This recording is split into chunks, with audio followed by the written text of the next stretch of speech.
ಈಗ ಯಾವುದೀಗ ಇನ್ನೇನಾಗಿತ್ತು? ತೈತ್ತಿರಿಯ ಶುರುವಾಗಿದೆ.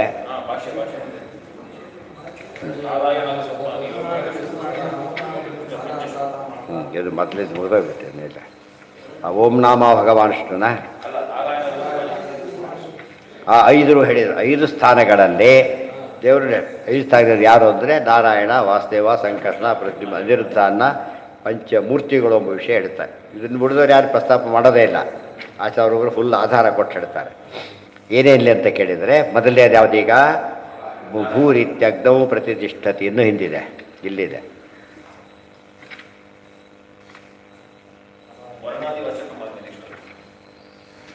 ಹಾಂ,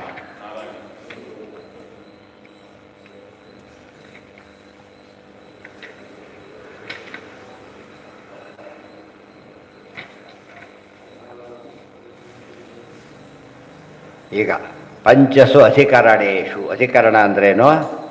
ಸ್ಥಳ ಅಂತ ಅರ್ಥ. 5 ಅಧಿಕರಣದಲ್ಲಿ ಪೂಜೆ ಮಾಡಬೇಕು. ಮಾತೃದೇವೋಭವ ಅಂದರೆ ಅಧಿಕರಣ ಯಾರಲ್ಲಿ? ಮಾತಾ. ಆ ರೀತಿಯಲ್ಲಿ ಅರ್ಥ ಮಾಡಬೇಕು. ಇದು 5 ಕಡೆ ಮಾಡಬೇಕು. ಎಲ್ಲೆಲ್ಲಿ? ಅಧಿಲೋಕಂ, ಅಧಿಜ್ಯೋತಿಷಂ, ಅಧಿವಿದ್ಯಂ, ಅಧಿಪ್ರಜಂ, ಅಧ್ಯಾತ್ಮಂ ಅಂತ 5 ಇದೆ. ತಾ ಮಹಾಸಂಹಿತ ಇತಿ ಆಚಕ್ಷತೆ. ಇದನ್ನು ಏನಂತ ಕರೀತಾರೆ? ಮಹಾಸಂಹಿತ ಅಂತ ಕರೀತಾರೆ. ಈಗ ಮಹತ್ತರವಾದ ವಿಷಯವನ್ನು ಹೇಳೋದಕ್ಕೆ ಹೊರಟಿರೋದ್ರಿಂದ ಮಹಾಸಂಹಿತ ಅಂತ ಕರೆದಿದ್ದಾರೆ. ಪಂಚಮಹಾಯಜ್ಞ ಅಂತ ಕರೀತಾರೆ. ಟೈಮ್ ದೃಷ್ಟಿಯಿಂದ ಮಹಾಯಜ್ಞ ಅಲ್ಲ, ಅದು ಇಂಪಾರ್ಟೆನ್ಸ್ ದೃಷ್ಟಿಯಿಂದ ಮಹಾಯಜ್ಞ. ನಾರಾಯಣಾದಿ ರೂಪಾಣಿ ಲೋಕಾದಿಶ ಪಂಚ 5 ರೂಪಗಳಿದೆಯಲ್ಲ, ಅವು ಇದೆ ಕ್ರಮವಾಗಿ 5 ಕಡೆಗಿದೆ. ಅನಿರುದ್ಧಾವಸಾನಾನಿ ಧ್ಯೇಯಾನಿ ಚತುರಾತ್ಮನ. ಅನಿರುದ್ಧ ಅವಸಾನ ಅಂದ್ರೇನು? ಅನಿರುದ್ಧ ಕೊನೆಯದು ಅಂತ ಅರ್ಥ. ನಾರಾಯಣ, ವಾಸುದೇವ, ಸಂಕರ್ಷಣ, ಪ್ರಜ್ಞಾನ, ಅನಿರುದ್ಧ. ಅನಿರುದ್ಧ ಅವಸಾನ, ಅನಿರುದ್ಧ ಕೊನೆ ರೂಪ. ಧ್ಯೇಯಾನಿ ಚತುರಾತ್ಮನ ವಾಸುದೇವಾದಿಕಾನ್ನೇವ ತಾನಿ ಪೂರ್ವೋತ್ತರಾರ್ಣಯೋ. ಪೂರ್ವೋತ್ತರಾರ್ಣ ಅಂದ್ರೇನು? ಪೂರ್ವಾಕ್ಷರ ಉತ್ತರಾಕ್ಷರ. ಅದಕ್ಕೆ 2 ಈ ಉದಾಹರಣೆ ಗಂಗೋದಕ ಅನ್ನೋ ಪದ ಬಂತು. ಸಂಧ್ಯಾಬೇಕಾದ್ರೆ ಏನೇನಾಗಿದೆ ಅಲ್ಲಿ? ಗಂಗಾ ಪ್ಲಸ್ ಉದಕ, ಗಂಗೋದಕ ಅಂತಾಗಿರೋ. ಇಲ್ಲಿ ಪೂರ್ವವರ್ಣ ಯಾವುದು, ಉತ್ತರ ವರ್ಣ ಯಾವುದು?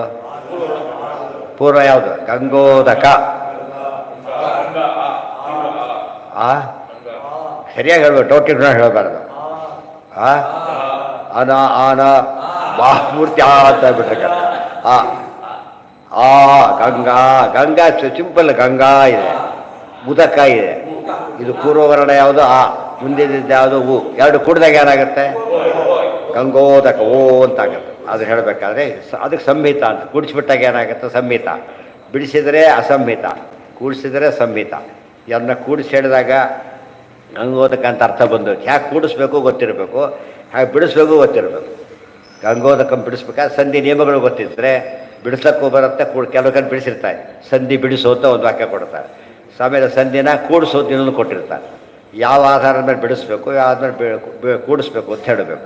ಇಲ್ಲಿ ಹೇಳ್ತಾರೆ ಸಂಹಿತಾಯ ತಥಾ ಸಂಧೌ ಪೂರ್ವೋತ್ತರಾರ್ಣಯೋ ಸಂಹಿತಾಯ ತಥಾ ಸಂಧೌ ಸಂಧಾನೇ ಚಾಪಿ ಕೃಷ್ಣಶಃ ಯೋ ವೇದ ಏತಾನಿ ರೂಪಾಣಿ ಸರ್ವಭೋಗ ಸಮನ್ವಿತಃ ಪ್ರಾಪ್ನೋತಿ ವೈಷ್ಣವಂ ಸ್ಥಾನಂ ಮುಕ್ತಃ ಸ್ವರ್ಗಾಭಿದಂ ಪರಂ.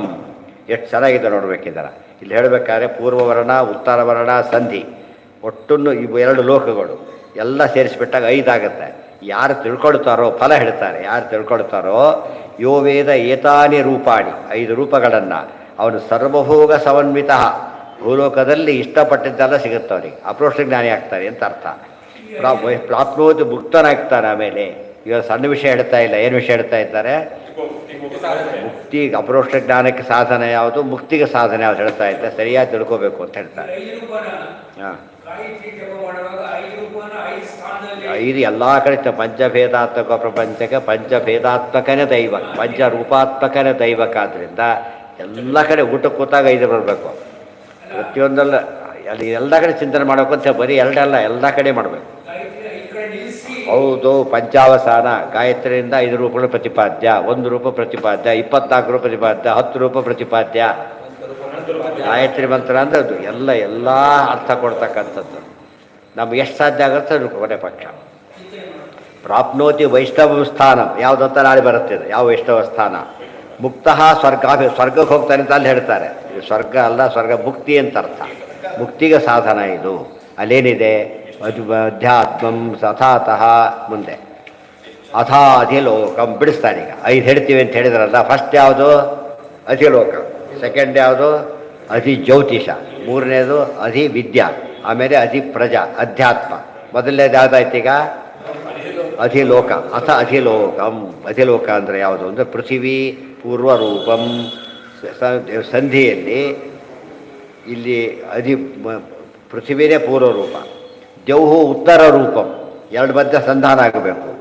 ಆಕಾಶ ಸಂಧಿ ಮಧ್ಯ ಇರೋದು ಯಾವುದು? ಆಕಾಶ. ವಾಯು ಸಂಧಾನಂ ಕೂಡಿಸೋದು ಯಾವುದು? ವಾಯು. ಇತಿ ಅಧಿಲೋಕಂ. ಅಧಿಲೋಕನ 5 ತಿಳ್ಕೊಂಡಾಗ ಆಯ್ತು. ಇಷ್ಟು ತಿಳ್ಕೊಂಡ್ಬಿಟ್ರೆ ಗೊತ್ತಾಯ್ತಾ? ಅದೇ ರೀತಿಯೇ ಜ್ಯೋತಿಷ ತಿಳ್ಕೊಬೇಕು. ಐದನ್ನು ತಿಳ್ಕೊಂಡು 5ರಲ್ಲೂ 5 ರೂಪಗಳಿವೆ ಅಂತ ತಿಳ್ಕೊಂಡು ಯಾರು ಉಪಾಸನೆ ಮಾಡ್ತಾರೋ ಅವರಿಗೆ ಅಪರೋಕ್ಷ ಜ್ಞಾನ ಫಸ್ಟು, ನೆಕ್ಸ್ಟ್ ಮೋಕ್ಷ ಅದು ಸಿಗುತ್ತೆ ಅಂತ ಹೇಳ್ತಾರೆ. ಯಾವುದು? 25 ರೂಪ ಆಗುತ್ತೆ. ಅದ್ಯಾವುದೂ ಹೇಳ್ತಾರೆ. ಹರಿಕಥಾಂಸಾರ ಇದೆಲ್ಲ ಹೇಳ್ತಾರೆ. ಹರಿಕಥಾಂಸಾರ ಇಷ್ಟು ಬಿಡಿಸಿ 25 ಹೇಳ್ತಾರೆ, ಇದನ್ನು ಹೇಳ್ತಾರೆ, ಎಲ್ಲನೂ ಹೇಳ್ತಾರೆ. ಅದು ಆಮೇಲೆ ಅಥ ಅಧಿವಿದ್ಯಾ, ಆಮೇಲೆ ಅಧಿಪ್ರಜಾ, ಅಧ್ಯಾತ್ಮ. ಅದೆಲ್ಲ ಕೂಡ ನಾಳೆ ಕಂಟಿನ್ಯೂ ಮಾಡೋಣ. ಸರಿ. ಇತಿ ಮಹಾಸಂಹಿತಾ ಅಂತ ಮುಗಿಸ್ತಾನೆ. ಸರ್ವೇಂದ್ರಿಯ ಪ್ರೇರಕೇಣ ಶ್ರೀ ಪ್ರಾಣಪತಿ ನೇರಿತಃ ಯದವೋಚ ಮಹಂತೇನ ಪ್ರಿಯತಾಂ ಕಮಲ. ನಾಳೆ ವೇದವ್ಯಾಸ ಸ್ತೋತ್ರ ಬರುತ್ತದೆ ಉಪನಿಷತ್ತಿನಲ್ಲಿ.